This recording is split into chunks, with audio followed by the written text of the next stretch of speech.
In the Genesis account, light appears before the sun or moon ever existed.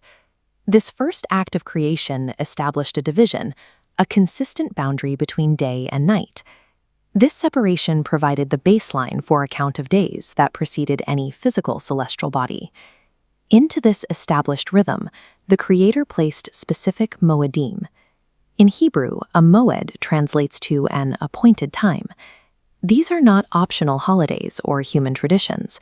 They are fixed meetings between the Creator and His people, set according to the original cycle of light.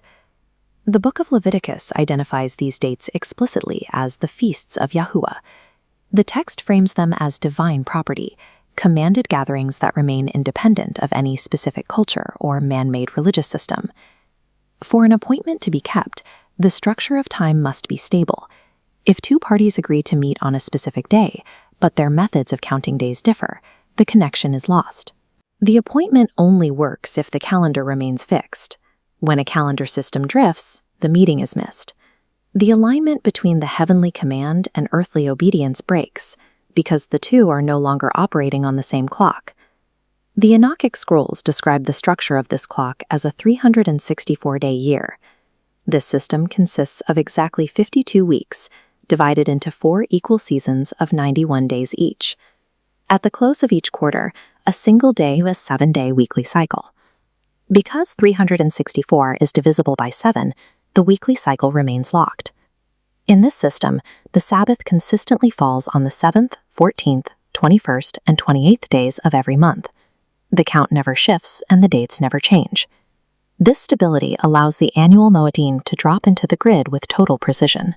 Feast days like the 15th and 21st of Aviv function as high Sabbaths, special days of rest that align with the existing weekly pattern rather than floating across different weekdays.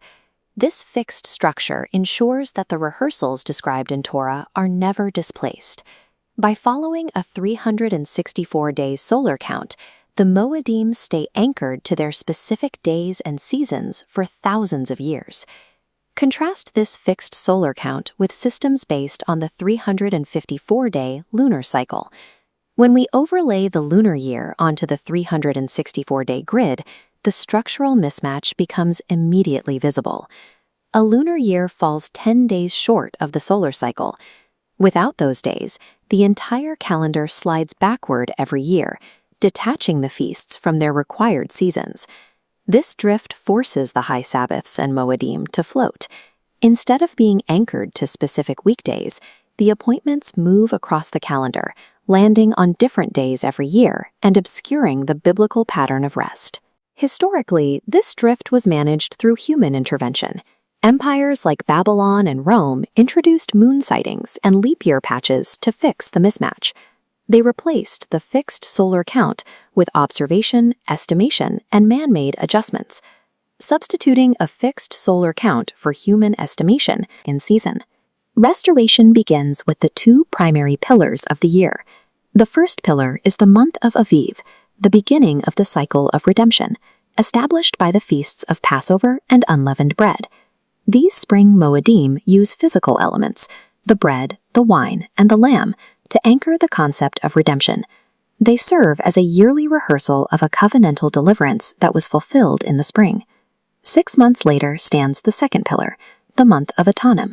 This is the season of restoration and judgment, signaled by the blowing of the shofar on the Feast of Trumpets. The trumpet blast is a signal of awakening. These fall Moedim serve as a prophetic rehearsal for the final gathering of the people and the return of the king. When the 364-day solar calendar is used, these 2 pillars move back into their original solar positions. The dates synchronize with the seasons, and the rehearsals align with the rhythm established at creation. Restoring the Creator's calendar is not just about counting days.